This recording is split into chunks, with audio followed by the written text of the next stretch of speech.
Frameshift drive charging. Service crew, report immediately to docking bay 4.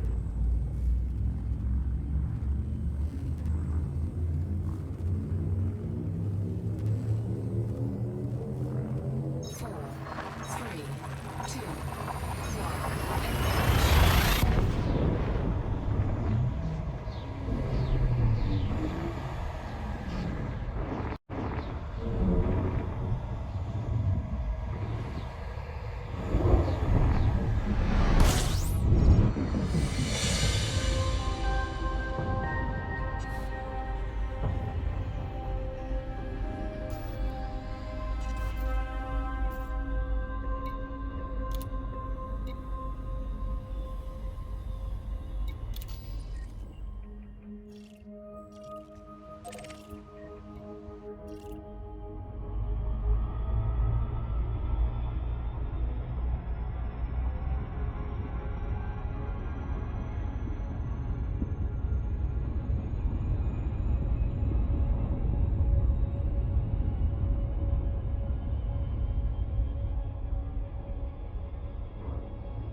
Orbital flight engaged.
Landing gear deployed.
Landing gear retracted.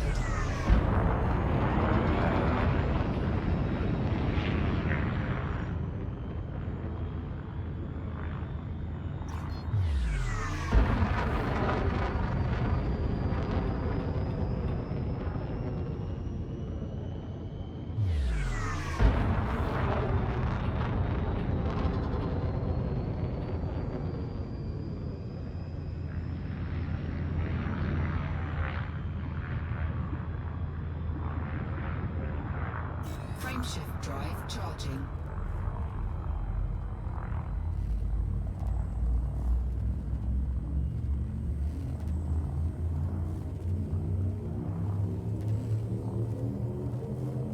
Four, three, two, one,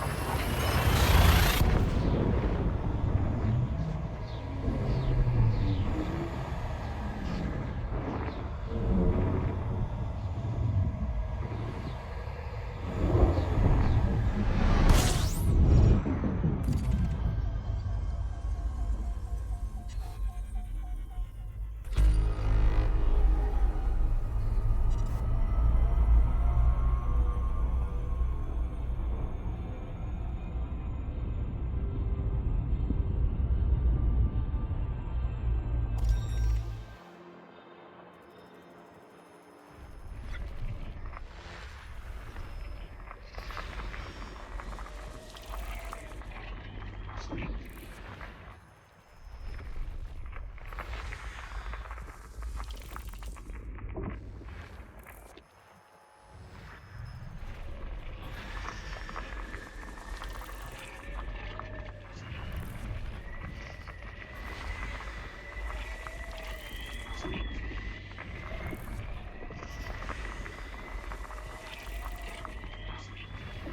complete.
Surface scanned by 50%.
Marlinists in crisis after starport bombings.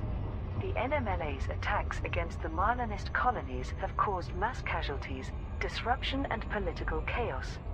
More than 35,000 civilians were killed in the attacks, with twice as many suffering injuries and caustic burns. Safeguard Interstellar is providing vital supplies to survivors, and evacuations of Stillman Hub and Tillman Point stations are ongoing. First Minister Jenna Fairfax has been confirmed dead. Minister Amrita Ross has temporarily assumed leadership, but the Marlinist Parliament has been destabilized by heated accusations between its members. The Marlinist Constabulary has tightened security, and ACT is running urgent investigations. Captain Milo Castile told the media, "This was undoubtedly the work of Theta Group, the NMLA's weapons specialists. We have found evidence that local neo-Marlinist supporters provided logistical support, and arrests are forthcoming. However, as always, the terrorists covered their tracks remarkably well. Alliance and Federation leaders have sent messages of condolence and offers of medical aid. Prime Consul Coyote Tau is liaising with both superpowers to coordinate relief efforts. In the Empire, from which the Marlinists fled as refugees in 3306, there are mixed reactions. Some wish to extend protection to former Imperial citizens, while others see it as poetic justice for their Republican beliefs creating the NMLA. Superpowers respond to new Onion Head. The Alliance, Empire and Federation have clarified their official positions regarding the emergence of Onion Head Gamma strain. All variants of the popular psychedelic drug remain illegal within federal space. Ambassador Jasmina Halsey, who was president in 3300 when the ruling was made, announced, "I am pleased that my decision to outlaw Onion Head stands. I still maintain that it leads to experimentation with more dangerous narcotics, and we must steer our youth away from that path." The Empire has also declared Onion Head illegal, despite rumors that it is imported by the wealthiest citizens for private use. Princess Aisling Duval told the media, "It was insulting enough that Delane was allowed into the Galactic Summit, but now he's peddling filthy drugs and pretending it's medicine. I only pray that nobody loses a loved one to such poison, as I have." The Alliance has not made a broad ruling regarding Onion Head, which is illegal in the majority of member systems but available in those classified as having anarchy governments. However, Deputy Prime Minister Angela Corcoran addressed the issue. "As with most trade, we defer to the legislation of local authorities. But we are in contact with the IHO and are keeping a close eye on the situation. Onion Head Gamma strain remains on sale in selected systems governed by industrial anarchy factions."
Surface scan complete. Federal forces combat new rebellion. Pilots Federation alert. In the Coimba system, the Federation is fighting to prevent further factions from declaring independence. New Coimba labor has broken ties with the Federation in protest against the government's civil surveillance program.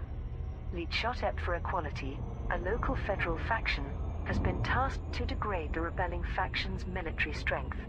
President Zachary Hudson made a brief public announcement. I call upon all federal auxiliaries to aid in this conflict. The reputation of the Federation cannot be so easily tarnished by such criminal action. Governor Sonal Mishra, the leader of New Kuwemba Labour, also requested assistance. The federal accord is no longer fit for purpose. We require support to make a stand against this violation of our constitutional rights. 3 other federal factions are about to declare themselves as independent sovereign states: Selkana Labour, United Hip-108095 Values Party, and Mutumu Future. These control a combined total of 28 systems. However, 2 recently seceded factions, the Coalition of Uteran and Glassgap Labour, are considering rejoining the Federation, depending on the result of the Kuwemba conflict. Pro-independence pilots can support New Kuwemba Labour by delivering combat bonds to Gagnon Port Station. Federal auxiliaries can fight on behalf of Lead Shotep for equality by handing in combat bonds at the Fortress Liberty megaship. Thargoid cultists prepare for religious voyages. 3 megaships are being populated by the Far God cult, part of their latest effort to recruit members and find their alien deity. The first vessel, the Testament, will serve as a missionary ship and journey throughout the core systems, attempting to convert new followers to the Thargoid worshipping sect. While the mystical cult is typically secretive in nature, Vox Galactica obtained a quote from a member named the Second Witness of the 70th chapter. The masses are deaf to the voice of the Far God. What you see as alien monsters, we view as messengers from a very real multi-dimensional being. The Testament will help us carry the word of its imminent arrival. 2 other megaships have been outfitted for long-range journeys.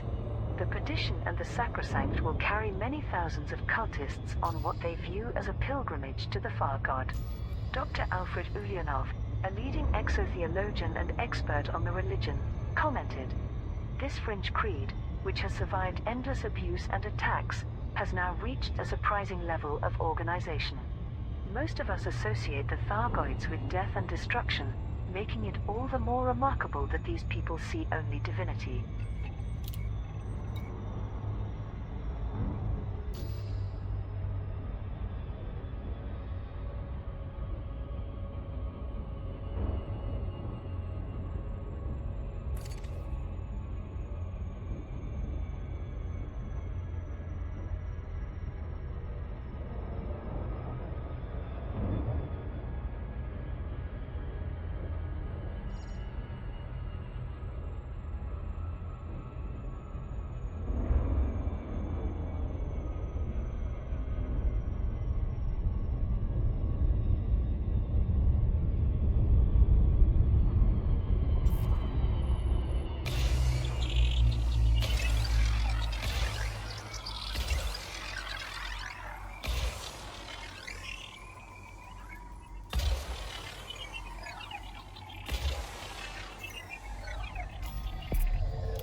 Surface scan complete. Tensions inflamed in Marlinist colonies. The bombing of 2 Marlinist starports by the NMLA has caused political rifts and public protests across the colony systems. Local newsfeed The Marlin Standard reported on current events. Our entire society is still reeling in shock after last week's attacks against Stillman Hub and Tillman Point stations. There has been mass panic in fear of further terrorist strikes, with unprecedented scenes of violence against known neo-Marlinist supporters. Without the respected leadership of First Minister Jenna Fairfax, angry exchanges and recriminations have divided the Marlinist Parliament. Minister Aaron White claimed that we invited this tragedy upon ourselves by not voting for a neo-Marlinist Prime Consul. In response, Minister Octavia Volkov called for White's arrest as an accessory to mass murder. Some community leaders expressed sorrow at a lost opportunity to establish a Marlinist presence in the Imperial Senate. This is certainly the view of Acting First Minister Amrita Ross, who believes in rejoining the Empire. all of which has led to a baptism of fire for Prime Consul Coyote Tau, whose focus has been on arranging medical aid from the Alliance and Federation. It may be that the Marlinist consulate will soon be called upon to mediate between its own people. Zemina Torval creates new corporation. A new independent branch of Mastopoulos mining has been established by its controlling shareholder, Senator Zemina Torval. The megacorp is owned by the powerful Mastopoulos family and operates throughout the Empire and beyond. However, Torval's position as a majority shareholder has allowed her to exert a strong influence on its activities. Senator Torval confirmed her plans in a statement to the Imperial Herald. Diversification is an effective strategy in the current business climate.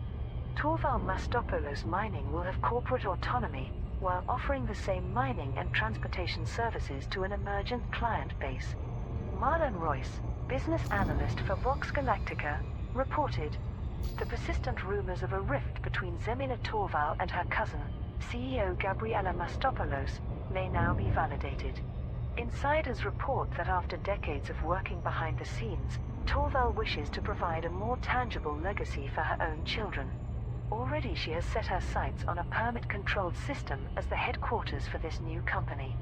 As well as being renowned for her private wealth and corporate enterprises, Zemina Torval has been a prominent member of the Imperial Senate for decades. She has occasionally deputized as Chancellor, and is known to be an outspoken champion of the Empire's traditions." Aegis probed by Board of Inquiry. An investigation into the tri-superpower organization Aegis is seeking to establish the reasons for its failures. Dr. Paul Baumann, chair of the Independent Board of Inquiry, outlined its scope. The initial phase is to fully understand the work of Aegis before examining strategic and operational decisions. Interviews with senior staff have been scheduled, with Admiral Aidan Tanner providing details on military activity. One specific area of attention is the lost megaship Alexandria. "We are performing a thorough analysis, including background checks on its crew. Hyperspace physicists are theorizing probable causes for its failure to arrive at HIP 30944. We will be raising issues of culpability, specifically whether the concentration of Guardian artifacts aboard the Alexandria directly led to systems coming under Thargoid attack. Other incidents will be reviewed to identify possible grounds for negligence." Many prominent figures within Aegis have resigned, including Professor Albert Tesro, Director Yazoo Zing and Dr. Mia Valancourt. All active projects have been suspended, with routine activities continuing under independent observation. Some politicians in all three superpowers have protested against the inquiry, concerned about weakening defenses against the Thargoids. Others believe Aegis is not fit for purpose, calling for a more localized approach to anti-Xeno operations.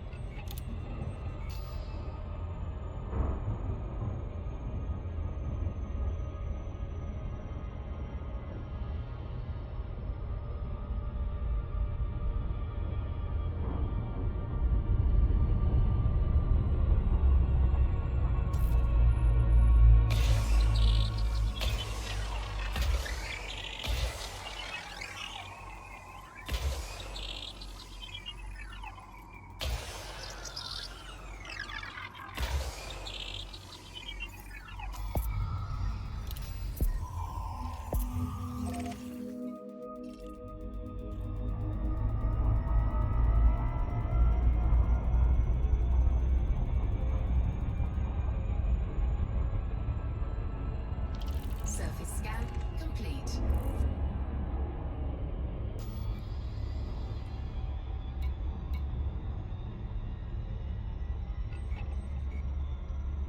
Victory against Federation for independent factions. Pilots Federation alert. New Kuwemba Labor has successfully seceded from the Federation and inspired other systems to declare independence. The conflict in the Kuwemba system ended with federal loyalists lead Shotep for equality being defeated. As a result, all systems controlled by New Kuwemba Labor will remain independent. This has inspired Selkana Labor, United HIP 108095 Values Party and Mutumu Future to also sever ties with the Federation. spreading the rebellion across a further 28 systems.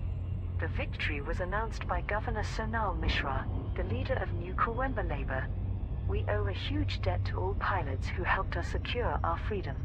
It is regrettable that we were forced to secede, but this should be a warning to President Hudson that he is taking the Federation down a dangerous path. The rebelling systems have now shut down links with the Proactive Detection Bureau, which monitors all private and public communications.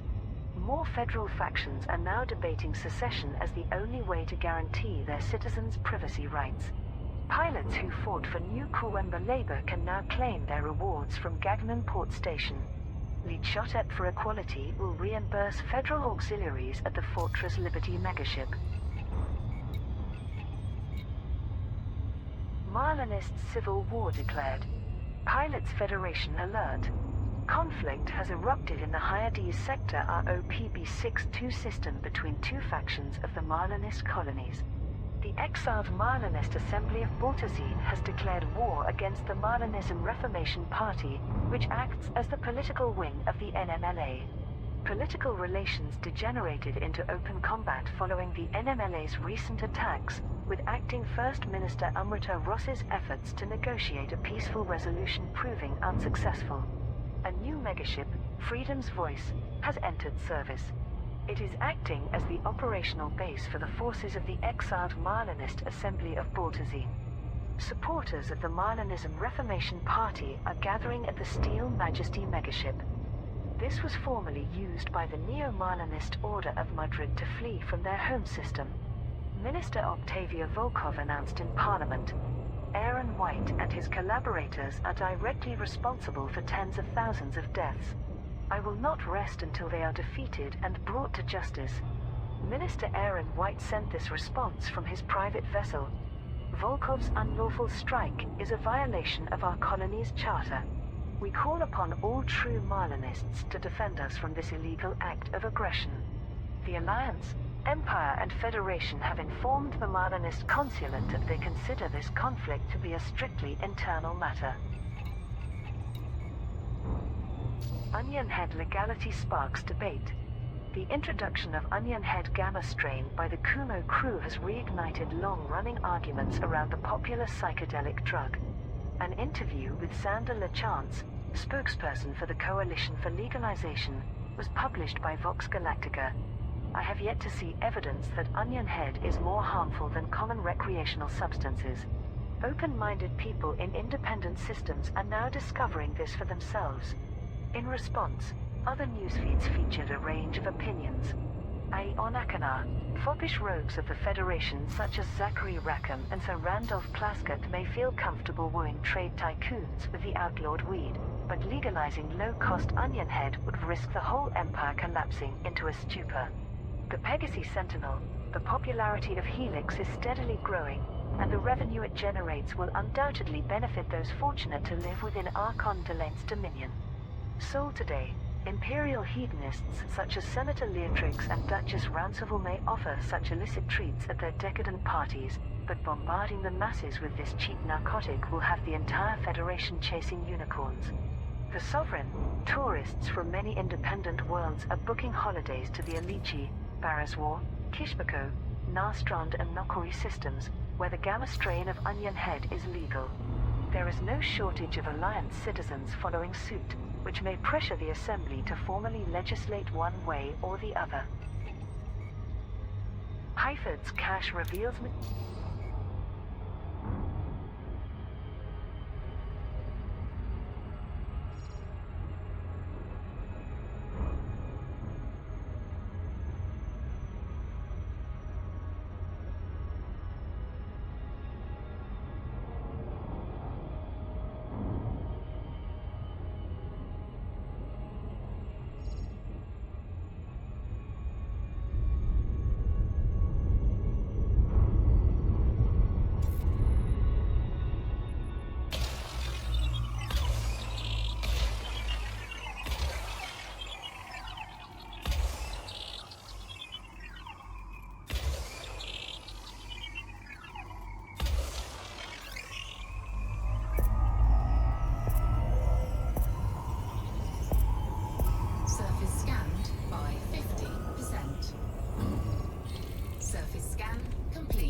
Orbital flight engaged.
Landing gear deployed.